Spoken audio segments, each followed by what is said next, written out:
Hello दोस्तों, बहुत बहुत स्वागत अभिनंदन एक बार फिर से RDSGS गुरु में। दोस्तों, हम विजन IAS का मंथली मैगजीन पढ़ रहे हैं, जिसमें करंट के साथ स्टैटिक पोर्शन भी पढ़ रहे हैं। उसमें हमने 11 पार्ट ऑलरेडी कंप्लीट कर लिए हैं। आज 12वां पार्ट शुरू करेंगे। ठीक है, 12वां पार्ट शुरू करेंगे, जिसमें पढ़ेंगे विज्ञान और प्रौद्योगिकी, साइंस एंड टेक्नोलॉजी। ठीक है, तो अगर चैनल पर नए हैं तो इसको सब्सक्राइब कर लीजिए और थोड़ा शेयर करिए। ठीक है, चैनल को बढ़वाने में मदद करिए। ओके, चलो बिना समय गवाए शुरू करते हैं। आज का पहला टॉपिक है कृत्रिम बुद्धिमत्ता, AI एवं स्वास्थ्य देखभाल, artificial intelligence and health care. क्यों है सुर्खियों में? भारत स्वास्थ्य देखभाल क्षेत्र में AI का उपयोग की निगरानी को मजबूत बनाने के लिए health AI global regulatory network में शामिल हो गया, इसलिए सुर्खियों में आ गया है। अच्छा, अब इससे संबंधित तथ्य देख लेते हैं। हेल्थ AI मतलब क्या है? जिनेवा में स्थित एक स्वतंत्र गैर लाभकारी संगठन है। इसका लक्ष्य विनियामक प्रणालियों और वैश्विक मानदंडों के संयुक्त कार्यान्वयन द्वारा स्वास्थ्य सेवा क्षेत्र में उत्तरदायी AI संसाधनों का विकास एवं उन्हें अपनाने को प्रोत्साहित करना है। ठीक है, कहाँ है? जिनेवा स्थित एक स्वतंत्र गैर लाभकारी संगठन, NGO। ठीक है, क्या है? NGO, ये GRN। ओके, GRN के सदस्यों को global public repository of AI related registered solutions for health तक विशेष पहुंच प्राप्त होती है। ये एक अलग टॉपिक हो गया। भारतीय आयुर्विज्ञान संस्थान परिषद, राष्ट्रीय डिजिटल स्वास्थ्य और डेटा विज्ञान अनुसंधान संस्थान और India AI, United kingdom, Singapore जैसे अन्य GRN सदस्यों के साथ हेल्थ AI को सहयोग प्रदान करते हैं। ये सब करते हैं। ओके, यह कदम इंडिया AI रणनीति के अनुरूप है, जिसका लक्ष्य एक व्यापक और समावेशी AI इकोसिस्टम निर्माण करना है। ओके, इंडिया AI इलेक्ट्रॉनिक्स और सूचना प्रौद्योगिकी मंत्रालय के अधीन डिजिटल इंडिया कॉरपोरेशन के माध्यम से संचालित होता है। चलो, ये हो गया इसके संबंध में। आगे देखो, स्वास्थ्य देखभाल क्षेत्र में AI के उपयोग की निगरानी को मजबूत बनाने के लिए मजबूत बनाना आवश्यक क्यों है? मतलब हेल्थ क्षेत्र में AI को मजबूत बनाना आवश्यक क्यों है, ये देखेंगे। तो रोगी सुरक्षा और जोखिम को कम करना। स्वास्थ्य देखभाल में AI का उपयोग निदान और उपचार को प्रत्यक्ष रूप से प्रभावित करता है। ये क्या है? रोगी की सुरक्षा और जोखिम को कम करता है। ओके, इसलिए इंपॉर्टेंट है। दूसरा, डेटा की निजता और सुरक्षा। स्वास्थ्य देखभाल में प्रयुक्त AI रोगी से जुड़ी संवेदनशील डेटा का उपयोग करता है, इसलिए निजता की रक्षा और डेटा की सुरक्षा सुनिश्चित करने के लिए विनियमन महत्वपूर्ण हो जाता है और ये इसके विनियमन में सहायक होता है। नैतिक उपयोग और निष्पक्षता। AI को जिस डेटा का प्रतिशत प्रशिक्षित किया जाता है, उसके आधार पर AI पूर्वाग्रह भी प्रदर्शित कर सकता है, जिससे भेदभाव की आशंका बनी रहती है। इसलिए AI टूल से संबंधित निष्पक्षता, गैर भेदभावपूर्ण व्यवहार तथा नैतिक कार्यान्वयन को सुनिश्चित करने हेतु विनिमय अनिवार्य है। अगला, पारदर्शिता तथा जवाबदेही। AI प्रणालियां ब्लैक बॉक्स की तरह हैं। ब्लैक बॉक्स की तरह क्या करती हैं? अर्थात निर्णय तो प्रदान करती हैं, लेकिन यह स्पष्ट होता है कि वे उस निर्णय तक कैसे पहुंचेंगी। ओके, इसलिए विनियामक यह मांग कर सकते हैं कि AI टूल्स निर्माता बताएं कि उनका AI निर्णय कैसे लेता है। ये मोस्ट इंपोर्टेंट है। दायित्व का निर्धारण। AI आधारित स्वास्थ्य देखभाल सेवाओं के उपयोग से यह सवाल उठता है कि AI की वजह से कोई मेडिकल गलती या नुकसान होता है तो जिम्मेदारी किसकी होगी? दायित्व कौन लेगा? अच्छा जी, अगला है स्वास्थ्य देखभाल क्षेत्र में AI का उपयोग। तो रोगों का पता लगाने में AI का उपयोग, जैसे रोगों की शीघ्र पहचान करने में, है ना। अच्छा, ऑन्कोलॉजी AI, जैसे ऑन्कोलॉजी AI एम्स और सीडैक द्वारा विकसित किया गया है, शीघ्र पहचान कर लेगा। साथ ही इसमें दवा अनुसंधान विकास में सहायक होगा। अस्पताल और क्लिनिक व्यवस्था में AI का उपयोग, जैसे रोबोटिक सर्जरी में डॉक्टर विंची रोबोट, है ना, एम्स दिल्ली जैसी प्रणालियाँ जटिल शल्य चिकित्सा के लिए उच्च सटीकता। वर्चुअल हेल्थ असिस्टेंट प्रदान करने में क्लिनिकल डिसीजन सपोर्ट सिस्टम, है ना, संजीवनी से जुड़ा, जिसका मरीज की मुख्य समस्याओं और लक्षणों के आधार पर चिकित्सक को अलग अलग संभावित बीमारियों को सुझाव देती है। ओके, नेक्स्ट है स्वास्थ्य डेटा प्रबंधन में AI का प्रयोग। इलेक्ट्रॉनिक स्वास्थ्य रिकॉर्ड, यह रोगी से स्वास्थ्य संबंधी आंकड़ों के पैटर्न की पहचान और बेहतर निर्णय लेने में सहायता करता है, जैसे आयुष्मान भारत डिजिटल स्वास्थ्य मिशन। ओके, दैनिक कार्यों का स्वचालन, इसमें डेटा की एंट्री करेगा, दवाओं का निपटान है, अपॉइंटमेंट लेने जैसे रोजमर्रा के कामों में भी AI हेल्प कर सकता है। साथ ही अब देखो, अगला टॉपिक है स्वास्थ्य देखभाल के क्षेत्र में AI का एकीकरण संबंधित चुनौतियां भी हैं। कुछ कुछ चुनौतियां भी हैं। तो चुनौतियां क्या क्या हैं? प्रौद्योगिकी संबंधी चुनौतियां क्या क्या हैं? इंटर ऑपरेबिलिटी एवं मानकीकरण, यानी इंटर ऑपरेबिलिटी एवं मानकीकरण। विभिन्न स्वास्थ्य देखभाल प्रौद्योगिकी और मानकीकरण की कमी के कारण AI का एकीकरण चुनौतीपूर्ण हो जाता है एवं डाटा का अनधिकृत पहुंच तक जोखिम बढ़ जाता है। अलगा अगला देखो, एल्गोरिदम आधारित पूर्वाग्रह। एल्गोरिदम बायसनेस, उदाहरण के लिए एक प्रिडिक्टिव मॉडल ने स्वास्थ्य देखभाल संबंधी जरूरतों को मापने के लिए स्वास्थ्य की स्थिति की जगह लागत को एक प्रतिनिधि कारक प्रॉक्सी के रूप में इस्तेमाल किया है। तो ये प्रॉब्लम भी होती है ना, एल्गोरिथम संबंधित बायसनेस भी आ सकती है। नैतिक चुनौतियाँ क्या क्या है? नैतिक चुनौतियाँ भी न्याय और निष्पक्षता। एआई को स्वास्थ्य देखभाल सेवाओं तक पहुंच सुनिश्चित करनी चाहिए और निष्पक्ष निर्णय देने चाहिए ताकि स्वास्थ्य देखभाल सेवा की उपलब्धता आसानता और न बढ़े, असमानता और न बढ़े। ओके, चलिए, रोगी की सहमति और निजता। अब देखो, एआई को सहमति और संरक्षण संबंधी मजबूत प्रणालियों के साथ साथ स्वास्थ्य संबंधी संवेदनशील आंकड़ों की सुरक्षा सुनिश्चित करनी चाहिए। भ्रामक सूचना और अमानवीकरण, ये क्या है? एआई की त्रुटियां इस प्रकार अत्यधिक निर्भरता, गलत जानकारी फैला सकती हैं और डॉक्टर तथा मरीज के बीच सार्थक बातचीत, मानवीय जुड़ाव को कम कर सकती हैं। ये भी है। समावेशिता से जुड़ी चुनौतियां क्या क्या हैं? समावेशिता संबंधित प्रतिनिधित्व संबंधी पूर्वाग्रह। ओके, यह तब होता है जब एआई मॉडल को शहरी, धनी या समृद्ध समूह से संबंधित डेटा पर प्रशिक्षित किया जाता है। ओके, प्रतिरोध एवं विश्वास की कमी, यह हो सकता है। स्वास्थ्य देखभाल सेवा से जुड़े पेशेवर एआई की सीमित समझ, रोजगार खोने की आशंका, इसकी विश्वसनीयता संदेह के कारण इसे अपनाने से संकोच कर सकते हैं। ये भी है। अब देखो, इससे संबंधित वैश्विक नवाचार, एक मिनट इसका चेंज कर लेते हैं, वैश्विक नवाचार। इससे संबंधित वैश्विक नवाचार जिनसे भारत सीख सकता है, क्या कहें? भौगोलिक रूप से दूर मौजूद रोगी की निगरानी, यानी टेली जो पेशेंट होते हैं, पेशेंट को टेली रूप से दूर से भी, जैसे फिनलैंड में गंभीर रोगों से ग्रस्त मरीजों की रियल टाइम निगरानी के लिए एआई आधारित रियल बेस उपकरणों का उपयोग किया जाता है। अच्छा जी, इन तरह से सीख सकता है इंडिया। डेटा सुरक्षा हेतु फेडरेटेड लर्निंग। सिंगापुर संवेदनशील डेटा को साझा किए बिना विकेंद्रीकृत डेटा पर एआई मॉडल प्रशिक्षित करने के लिए इस तकनीक का उपयोग करता है सिंगापुर। तो इस तरह से हम इससे फिनलैंड और सिंगापुर से सीख सकते हैं। अगला टॉपिक है, इसी में पॉइंट है, भारत में स्वास्थ्य देखभाल के क्षेत्र में एआई के एकीकरण हेतु सिफारिशें क्या क्या हुई हैं? सिफारिशें, आंकड़ों की विविधता बढ़ाना तथा पूर्वाग्रह घटाना। एआई मॉडल को विविध सामाजिक, आर्थिक, भौगोलिक, सांख्यिकीय डेटाबेस पर प्रशिक्षित करके उनकी सटीकता को बढ़ाया जा सकता है और पूर्वाग्रह को कम किया जा सकता है। एक पॉइंट ये होगा। शहरी ग्रामीण अंतर को समाप्त करना। एआई में शहरी क्षेत्र में एआई ज़्यादा यूज हो रहा है और वहाँ पहुँच ज़्यादा है, और गाँव ग्रामीण क्षेत्रों में कम है, तो ये अंतर को कम करना। ओके, रेगुलेटरी सैंडबॉक्स दृष्टिकोण अपनाना। ये क्या होता है भाई?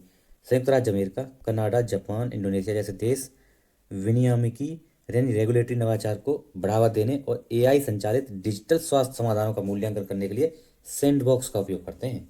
ओके, एआई प्रौद्योगिकी में human in the loop model का उपयोग करना। यह एआई मॉडल आधारित सिस्टम के प्रदर्शन और कार्यों का मनुष्यों द्वारा निरीक्षण है। अच्छा, अब देखो, स्वास्थ्य देखभाल क्षेत्र में एआई उपयोग हेतु WHO के मार्गदर्शक सिद्धांत। मानवीय स्वायत्ता का संरक्षण किया जाए, मानव कल्याण, मानव सुरक्षा, सार्वजनिक हित को बढ़ावा देना, पारदर्शिता, व्याख्यात्मकता यानी एक्सप्लेनेबिलिटी और बोधगम्यता, इंटेलिजिबिलिटी सुनिश्चित करना, ये सब करना है। जिम्मेदारी और जवाबदेही को बढ़ाना, समावेशिता, समता सुनिश्चित करना, उत्तरदायी और संधारणीय एआई को बढ़ावा देना, मतलब सस्टेनेबल एआई बढ़ाना है। ओके, चलो अब निष्कर्ष में देख लेते हैं। वही पॉजिटिव, निस्संदेह एआई में निदान, उपचार, स्वास्थ्य देखभाल सेवा की पहुंच में क्रांतिकारी परिवर्तन लाने की अपार क्षमता है, किंतु सुरक्षा, पूर्वाग्रह, निजता और समावेशिता से जुड़ी चुनौतियों का समाधान हेतु इसका विनियमन बहुत ही आवश्यक है, नितांत आवश्यक है। अब देखो, संक्षिप्त सुर्खियां शुरू जाएंगी। क्या है? ऑन्कोलिटिक व्यक्तिगत mRNA वैक्सीन, यानी ऑन्कोलिटिक एंड पर्सनलाइज्ड mRNA वैक्सीन। क्या हुआ है? रूस, इंपॉर्टेंट है, रूस कैंसर के इलाज के लिए ऑन्कोलिटिक वैक्सीन एंटेरोमिक्स और व्यक्तिगत mRNA कैंसर वैक्सीन विकसित कर रहा है। रूस कर रहा है। कौन? रूस, इंपॉर्टेंट है, रूस पूछ सकता है, चाइना मत लगा देना, रूस कर रहा है। ओके, एंटेरोमिक्स ऑन्कोलिटिक वैक्सीन के बारे में क्या होती है? यह एक प्रकार की कैंसर चिकित्सा है जो कैंसर कोशिकाओं को सीधे मारने और ट्यूमर रोधी प्रतिरक्षा प्रतिक्रिया को प्रेरित करने के लिए ऑन्कोलिटिक वायरस ओबी का उपयोग करती है। ठीक है।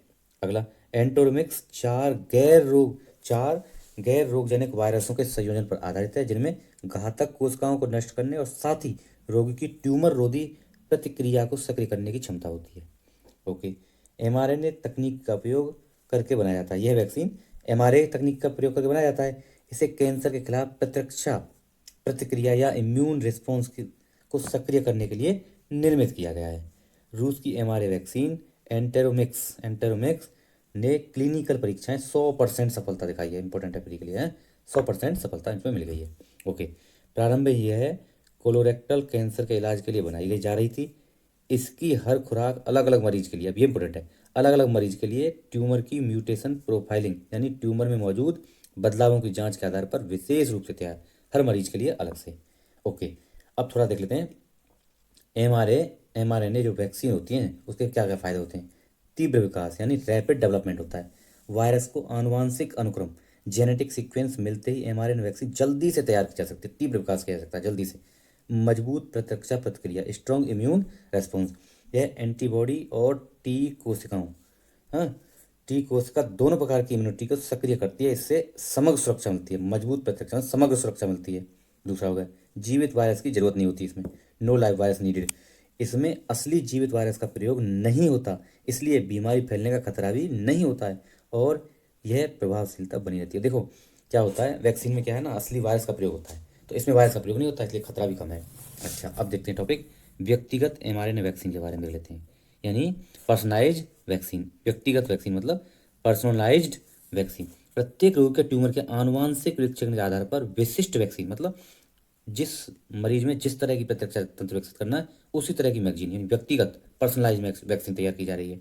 अच्छा, mRNA टीके एक प्रकार के टीके हैं जो मैसेंजर RNA mRNA के एक छोटे टुकड़े का उपयोग करके हमारी कोशिकाओं को वायरस के लिए विशिष्ट प्रोटीन का उत्पादन करने का निर्देश देते हैं। ठीक है, चलो, यह वैक्सीन प्रोटीन उत्पादन को सक्रिय करने के लिए लिपिड में नैनो कणों के संग्रहित आनुवांशिक सामग्री शरीर पहुंचाती है, मतलब कोई ज़्यादा खास नहीं, बस ये थोड़ा सा मोटा मोटा मत देख लो। शरीर की प्रतिरक्षा प्रणाली इन बाहरी एंटीजन को शरीर के दुश्मन के रूप में देखती है। शरीर की प्रतिरक्षा प्रणाली इन बाहरी एंटीजन को शरीर के दुश्मन के रूप में देखती है। इन्हें नष्ट करने के लिए एंटीबॉडी और टी कोशिका नामक रक्षा प्रणाली सक्रिय करती है। साथ ही यह भविष्य में रोगाणु को नष्ट करने के लिए प्रतिरक्षा प्रणाली को भी सक्षम बनाती है। इंपॉर्टेंट है। ओके, चलिए काम कैसे करती है वो तरीका बताया है। अच्छा, mRNA वैक्सीन के संबंध में चुनौतियां भी हो सकती हैं भैया, इतना बड़ा चीज़ हो रही है तो इसमें चुनौतियां भी होंगी। चुनौतियां क्या है देख लेते हैं एक बार। चलो, भंडारण संबंधी अनिवार्यता, क्या है चुनौतियां, भंडारण संबंधी। इसके भंडारण के लिए अल्ट्रा कोल्ड स्टोर की आवश्यकता होती है जिससे वितरण मुश्किल हो जाता है। अल्पकालिक दुष्प्रभाव या साइड इफेक्ट, इसमें बुखार आना, थकान, इंजेक्शन जहाँ लगाया जाता है वहाँ दर्द, इस तरह की प्रॉब्लम भी आती हैं।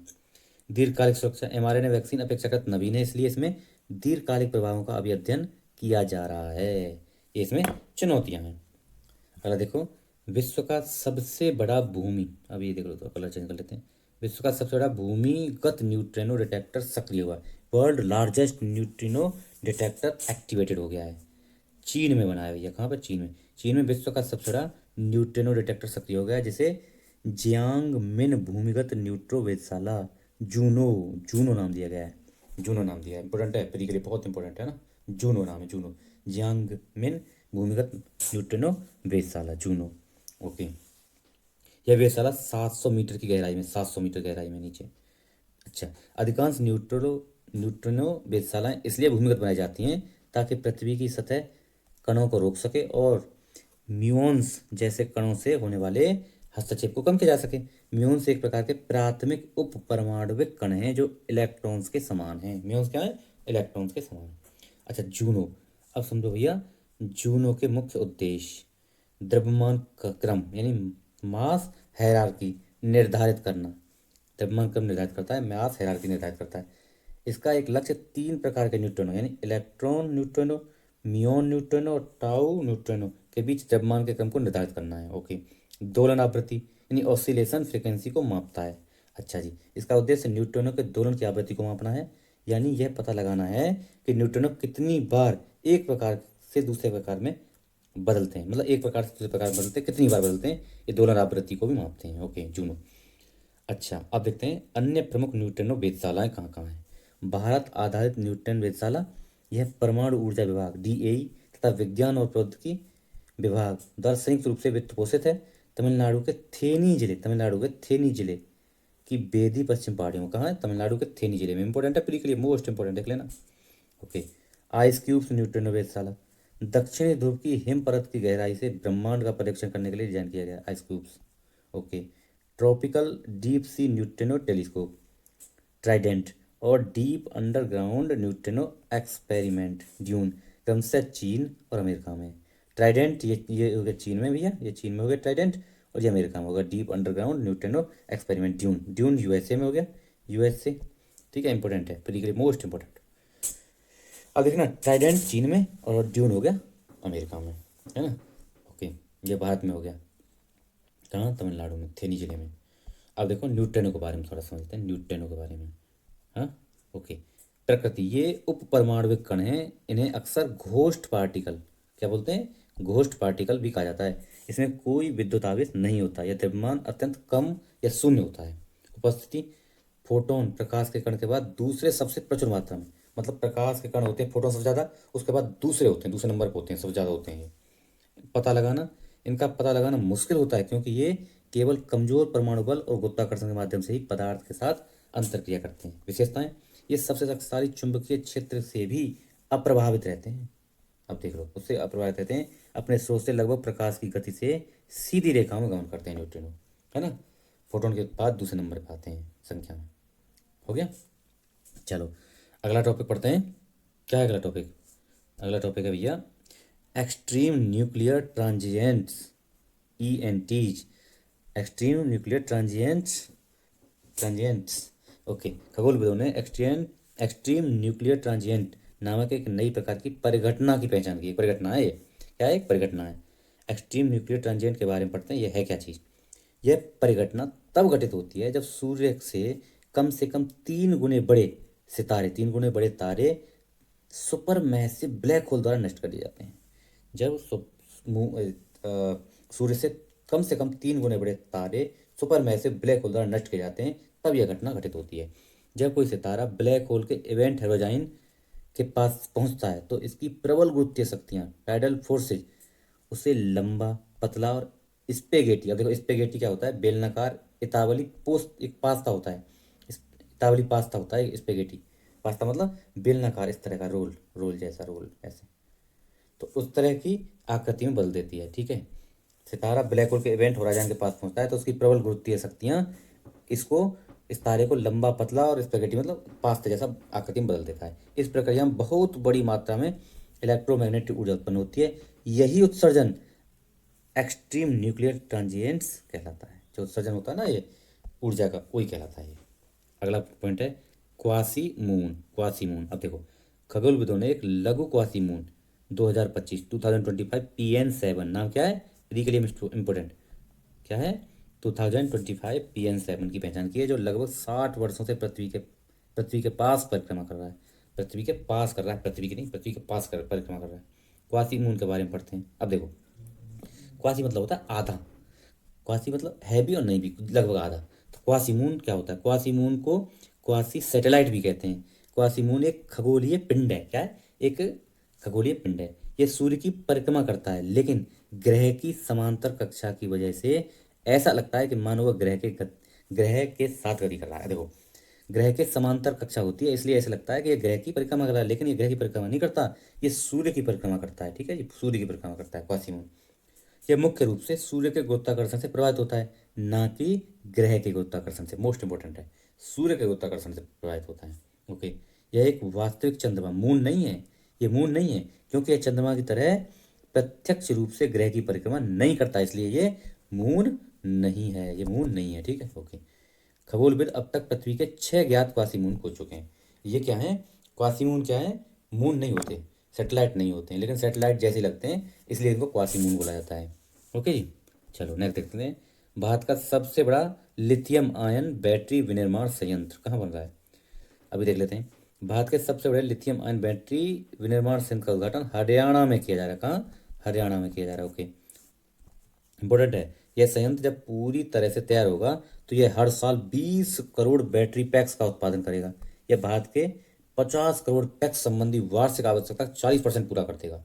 इसकी स्थापना केंद्र की इलेक्ट्रॉनिक्स विनिर्माण क्लस्टर EMC योजना के तहत किया जा रहा है। इलेक्ट्रॉनिक्स विनिर्माण क्लस्टर की योजना के तहत किया जाता है। अब देख लेते हैं लिथियम आयन बैटरी के बारे में। क्या होती है लिथियम आयन बैटरी, चलिए, एक प्रकार की रिचार्जेबल बैटरी है जिसमें लिथियम आयन ऋणात्मक इलेक्ट्रोड यानी ग्रेफाइट लिथियम आयन ऋणात्मक इलेक्ट्रोड ग्रेफाइट और धनात्मक electrode lithium transitional metal oxide के बीच चार्जिंग और डिस्चार्जिंग के दौरान गमन करते हैं। ओके, अच्छा, लिथियम आयन बैटरियों के लाभ क्या होते हैं, इनके बेनिफिट्स क्या हैं?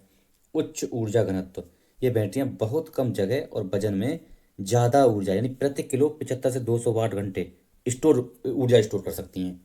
हल्की और कम विषाक्त भारी धातुएं, पुरानी लेड एसिड बैटरी की तुलना में इनमें कम विषाक्त पदार्थ होते हैं। साथ ही यह हल्के लिथियम कार्बन इलेक्ट्रोड के उपयोग के कारण इनका वजन भी तुलनात्मक रूप से बहुत कम होता है।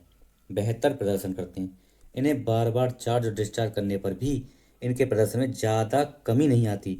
ये ऊर्जा को अच्छे से स्टोर और उपयोग करती हैं, ये लंबे समय तक सही ढंग से काम करती हैं। ओके, अब इनमें चुनौतियाँ भी होंगी भाई, जब अच्छी अच्छी थोड़ी हर चीज़, कुछ चुनौतियाँ भी हैं। क्या क्या चुनौतियाँ हैं? आपूर्ति श्रृंखला संबंधी सुभेदता। उदाहरण के लिए देख लेते हैं, चीन वैश्विक लिथियम उत्पादन का आधा और लिथियम आयन बैटरी का 70% नियंत्रित करता है। मतलब लिथियम के उत्पादन बोले तो आधा, और बैटरी लिथियम बैटरी के उत्पादन में 70% पर एक अधिकार है भैया उसका, चीन का ही अधिकार है। भारत ने 2018-22 के बीच 1.2 अरब डॉलर की लिथियम आयन बैटरियां आयात की थी। ये एक डेटा है, मेंस में कहीं भी डाल सकते हैं, बहुत इंपॉर्टेंट है। अभी जैसे हम ई कार वगैरह ई बाइक्स यूज कर रहे हैं ना, अभी इलेक्ट्रॉनिक वाहन पर जा रहे हैं, तो उसमें तो लिथियम आयन का बहुत बड़ा रोल है। सुरक्षा संबंधी खतरे, इसमें ज्वलनशील पदार्थ जैसे इलेक्ट्रोलाइट होते हैं जिन्हें गलत तरीके से संभालने पर विस्फोट हो सकता है भैया, तो ये सुरक्षा संबंधी चुनौतियां भी हो जाएंगी। चलो, अगला है पर्यावरणीय प्रभाव। उदाहरण के लिए लिथियम खनन में जल की अधिक खपत होती है। अच्छा, कितनी होती है? प्रति टन लिथियम उत्पादन के लिए 20,000 टन जल यूज होता है। सर 2,000 टन, मतलब 1 टन अगर लिथियम उत्पादन करेंगे तो 2,000 टन हमारा जल लगेगा, पानी की बहुत खर्चा है। पुनर्चक्रण इकाइयों की कमी से इन बैटरियों को सुरक्षित निपटान की समस्या और गंभीर रूप से पुनर्चक्रण नहीं हो पा रहा, इसलिए इनकी समस्या, ये भी पुनर्चक्रण की भी समस्या बड़ी हो गई है। अच्छा, अब देखते हैं इलेक्ट्रॉनिक्स विनिर्माण क्लस्टर ईएमसी, उसी के तहत काम हो रहा है ना इसका, तो इलेक्ट्रॉनिक्स विनिर्माण क्लस्टर योजना के बारे में देख लेते हैं, वो योजना है क्या। शुरुआत इसकी इलेक्ट्रॉनिक्स और सूचना प्रौद्योगिकी मंत्रालय द्वारा 2012 में शुरू की गई, ये योजना 2012 में शुरू की गई। उद्देश्य इलेक्ट्रॉनिक्स सिस्टम डिजाइन और विनिर्माण क्षेत्र में निवेश को आकर्षित करने के लिए विश्व स्तरीय अवसंरचना के निर्माण हेतु सहायता प्रदान करना। ठीक है, निवेश आकर्षित करना। अगला, अनुदान संबंधी सहायता। ग्रीनफील्ड ईएमसी इलेक्ट्रॉनिक्स विनिर्माण क्लस्टर ग्रीनफील्ड है, तो प्रति 100 एकड़ भूमि पर 50 करोड़ रुपए की सीमा के अधीन रहते हुए परियोजना लागत का 50%। अच्छा, अगर ब्राउन फील्ड ईएमसी है तो प्रति परियोजना अधिकतम 50 करोड़ रुपए की बीमा के अधीन रहते हुए परियोजना लागत का ब्राउन फील्ड 75% और ग्रीन फील्ड पर कितना 50%। ठीक है, ये सहायता देगी। ओके, चलो ये तो ऐड हो गए, अगला देख लेते हैं। हाँ जी, अगला टॉपिक है हायरार्क, ये क्या, hierarchical reasoning model, hierarchical reasoning model HRM है क्या ये? सैपियंट के वैज्ञानिकों ने मानव मस्तिष्क पर आधारित एक नया एआई मॉडल विकसित, एआई मॉडल है, क्या है? एआई मॉडल है। ओके, गौरतलब है कि चैट जीपीटी जैसे मौजूदा large language models LLM large language model ने chain of thoughts COT chain of thoughts संबंधी रीजनिंग पर निर्भरता के कारण कुछ कमियां आई उनमें है। अच्छा, तो इसलिए लाइट में है। हायरार्कियल रीजनिंग मॉडल HRM के बारे में देख लेते हैं, है क्या ये? HRM है क्या? ओके, मॉडल क्या है? ये मानव मस्तिष्क की हायरार्कियल और मल्टी टाइम स्केल प्रोसेसिंग पर आधारित है। ओके, ये वैसे ही कार्य करता है जैसे मस्तिष्क के अलग अलग हिस्से अलग अलग समय अवधि की जानकारी से जोड़ते हैं, ये उस तरह से काम करता है। ठीक है, चलो अगला टॉपिक आयुर्वेद आहार। क्या है? आयुर्वेदा आहार। FSSAI ने और केंद्रीय आयुष मंत्रालय ने हाल ही में आयुर्वेद आहार उत्पादों की एक निश्चित सूची जारी की है। ओके, है क्या? आयुर्वेद आहार के बारे में समझते हैं, क्या है ये, देख लेते हैं। आयुर्वेद आहार क्या है? यह खाद्य सुरक्षा और मानक आयुर्वेद आहार विनियमन 2022 का हिस्सा है। कब आया था ये विनियमन? 2022 में आया था, खाद्य सुरक्षा और मानक आयुर्वेद आहार। ओके, ये आयुर्वेद खाद्य उत्पाद बनाने वाले खाद्य व्यवसाय संचालकों के लिए नियमों का प्रावधान करता है। इससे उपभोक्ता को यह जानने में मदद मिलती है कि उत्पाद प्रामाणिक और सुरक्षित है। ये फॉर्मुलेशन शास्त्रीय आयुर्वेद ग्रंथों के लिए, कहाँ से लिए गए? आयुर्वेद ग्रंथों से लिए गए हैं ये फॉर्मुलेशन। ओके, खाद्य उत्पादों में अंगार कर कटी यानी वेक्ड गेहूं के गोले, क्रसरा खिचड़ी, पानक फलों के पेय, दही दही आधारित, गुलकंद गुलाब की पंखुड़ियाँ का जैम जैसे उत्पाद शामिल किए गए, ये सब शामिल किए गए। ओके, चलो ये ऐड हो गए। अब आओ अगला, द्रव्य पोर्टल देख लेते हैं। क्या है द्रव्य पोर्टल? क्या है जी?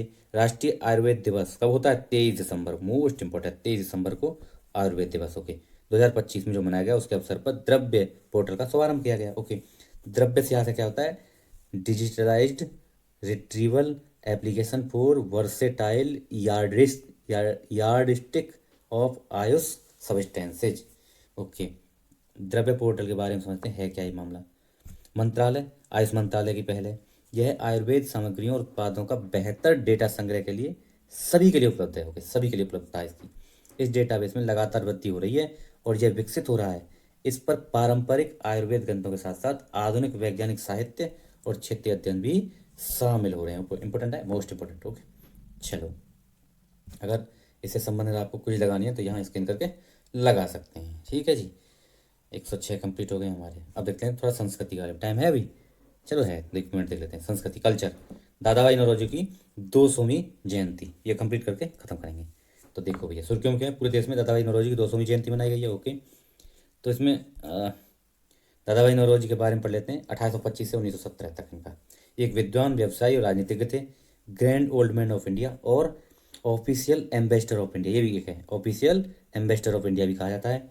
भारतीय राष्ट्रीय कांग्रेस के संस्थापक थे और 3 बार अध्यक्ष रहे। कब? 1886, 85 में तो बनी थी, अगले में बन गया 1886, 1893, 1800 और 1906, 3 बार। 1906 में उन्होंने नरमपंथियों और गर्मपंथियों के बीच मतभेदों को समाप्त करने के उद्देश्य से कांग्रेस की अध्यक्षता चुनी, है ना। यहीं पे नरमपंथी और गर्मपंथी मिल गए थे।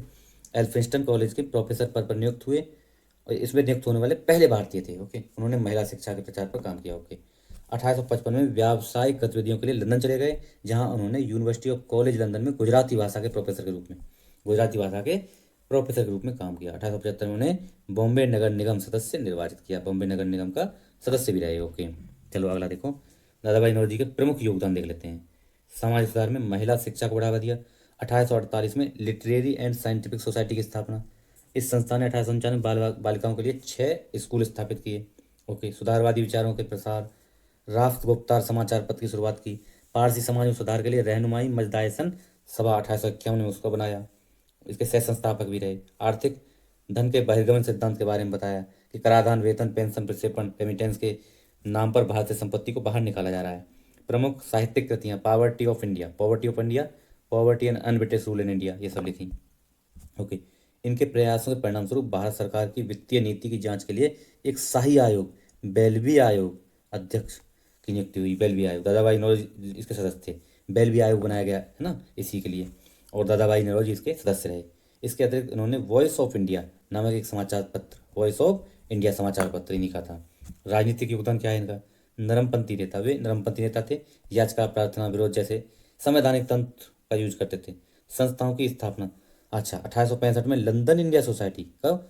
लंदन इंडिया सोसाइटी 1865 में, और 1866 में ईस्ट इंडिया एसोसिएशन की स्थापना। मोस्ट इंपॉर्टेंट है, मोस्ट इंपॉर्टेंट, ठीक है, पढ़ लेना, बहुत इंपॉर्टेंट है दोनों ही, बहुत बार पूछे गए हैं। 1865 में लंदन इंडिया सोसाइटी और 1866 में ईस्ट इंडिया एसोसिएशन।